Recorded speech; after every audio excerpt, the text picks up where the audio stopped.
Hello दोस्तों। आज हम लोग बात करने वाले हैं साइकोलॉजी के सिलेबस के बारे में और उसके साथ साथ हम डिस्कस करेंगे कि कौन सी यूनिट में से कौन सा इम्पोर्टेंट क्वेश्चन एग्जाम पेपर में आ सकता है। तो सबसे पहली यूनिट में से जो मोस्ट इम्पॉर्टेंट है वो है scope of psychology. Scope of psychology में आपको जो साइकोलॉजी की ब्रांचेस हैं उनको भी एक्सप्लेन करना होगा, क्योंकि ये क्वेश्चन 15 मार्क्स में आता है।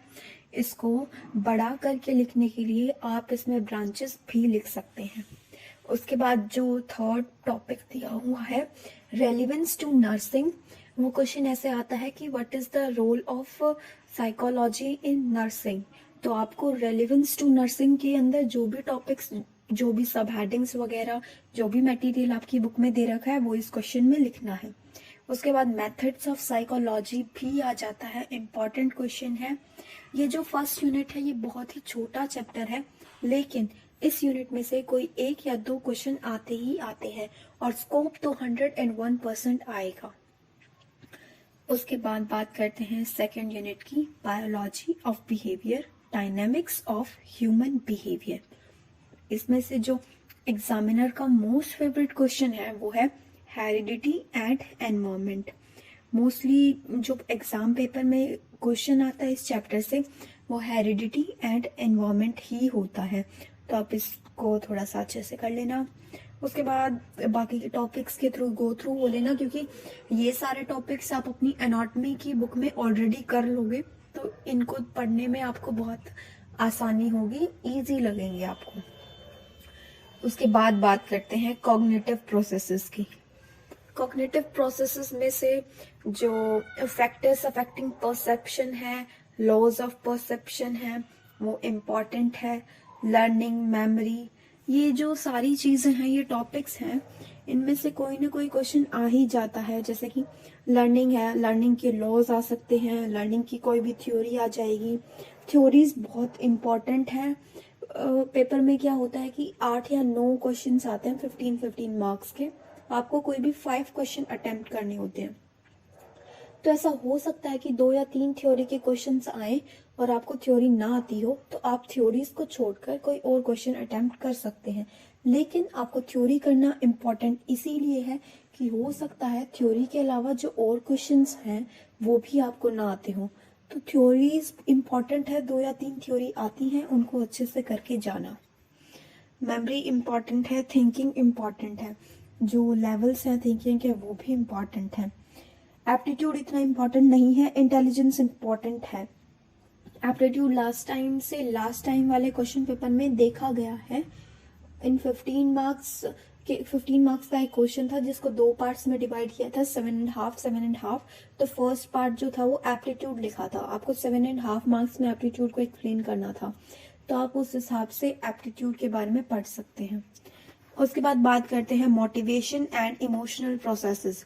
मोटिवेशन एक इम्पॉर्टेंट टॉपिक है, जैसे कि उसके अंदर जो फ्रस्ट्रेशन हो गया वो भी इम्पॉर्टेंट है।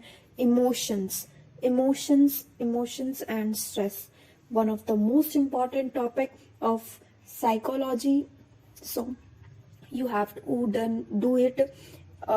And there is one more topic, Maslow theory बहुत ही ज्यादा इम्पोर्टेंट है, उसको अच्छे से करना। एटीट्यूड भी इम्पोर्टेंट है, उसका नेचर वगैरह, फैक्टर्स अफेक्टिंग एटीट्यूड। साइकोलॉजी के जितने भी फैक्टर्स है ना, वो आप लोग एक बार पढ़ोगे आपके माइंड में फिट हो जाएंगे, या फिर आप खुद भी सोच के लिख सकते हो कि कौन कौन सी चीजें जो है वो आपके एटीट्यूड को अफेक्ट करती हैं। बस आपको हेडिंग बनानी है and you have to explain, तो उसी के मार्क्स हैं। आपको साइकोलॉजी में ज्यादा पढ़ने की जरूरत नहीं होती। पर्सनैलिटी, टाइप्स ऑफ पर्सनैलिटी आ जाता है क्वेश्चन, तो आप इसको अच्छे से करना। टाइप्स ऑफ पर्सनैलिटी जो यूनिट है उसमें से टाइप्स ऑफ पर्सनैलिटी ही आ सकता है, इसके अलावा कोई और क्वेश्चन नहीं आएगा। उसके बाद 1-2 थ्योरी दे रखी है इसमें पर्सनैलिटी की, वो इम्पोर्टेंट है। थ्योरीज तो सारी ही इम्पॉर्टेंट हैं, तो मैं थ्योरीज का कोई नाम ले नहीं रही हूँ, आप थ्योरीज को सारी थ्योरीज अच्छे से करना, लेकिन थ्योरीज को छोड़ के पर्सनैलिटी यूनिट में से टाइप्स ऑफ पर्सनैलिटी कर लेना, और जो डेफिनेशन है पर्सनैलिटी की, एटीट्यूड की, मेमोरी की, लर्निंग की, तो इनको अच्छे से करना। अगर कोई भी पेपर में आपकी डेफिनेशन आती है तो आपको 3 डेफिनेशन मिनिमम लिखनी है, तब जाके आपको 2 नंबर मिलेंगे। अगर 2 मार्क्स में डेफिनेशन है तो कम से कम 3 डेफिनेशन, 1 डेफिनेशन जो फर्स्ट डेफिनेशन होगी आपको विद ऑथर लिखनी है, और बाकी की जो डेफिनेशंस हैं आप वो खुद से लिख सकते हैं विदाउट एनी ऑथर, लेकिन एक डेफिनेशन जो है आपके पास जो है वो आपको याद होनी चाहिए with the name of author. उसके बाद आती है डेवलपमेंट साइकोलॉजी। जो ये चैप्टर है वो बहुत ही ज्यादा इजी चैप्टर है। इसमें बताया गया है कि psychology of people at different ages from infant to old age. तो इसमें 2 क्वेश्चंस हैं जो इम्पोर्टेंट हैं और जो आते ही आते हैं, जैसे कि एक तो वुमेन वाला, एक इन्फेंट वाला, और एक इंडिविजुअल जो चैलेंज इंडिविजुअल से लाइक डिसेबल्ड, उनकी साइकोलॉजी के बारे में मोस्टली आता है। तो आप इन टॉपिक्स को अच्छे से कर लेना। उसके बाद आती है mental hygiene and mental health. Concept of mental hygiene and mental health important topic है, 15 मार्क्स में आया था 2020 में। 2020 पीजीआईएमएस रोहतक जो था उसके एग्जाम में था ये question, concept of mental hygiene and mental health, 15 marks में था, तो आप इसको अच्छे से कर लेना। और उसके बाद characteristics of mentally healthy person भी आ जाता है with warning signs of poor mental health. ये क्वेश्चन पता है क्या होता है कि एक ही क्वेश्चन 15 मार्क्स का होता है, उसके अंदर पार्ट्स कर देते हैं कि what is the concept of mental hygiene, write the characteristics of mentally healthy person and what are the warning signs of poor mental health. तो इन 3 टॉपिक्स को एक ही क्वेश्चन में मर्ज कर दिया जाता है और उसको 15 मार्क्स में दे दिया जाता है। तो ऐसे भी क्वेश्चंस आते हैं, तो आप इसके लिए रेडी रहना। इसके बाद ईगो डिफेंस मैकेनिज्म, ये इम्पॉर्टेंट टॉपिक है। गाइडेंस, काउंसलिंग, ये भी इम्पॉर्टेंट है, इसको अच्छे से करना। Guidance, counselling and ego defence mechanism. उसके बाद हम बात करते हैं साइकोलॉजिकल असेसमेंट एंड टेस्ट। अभी 2021 में ये जो क्वेश्चन है ये आया हुआ था, psychological, various types of psychological assessment की, how to do psychological assessment and state various test included in it.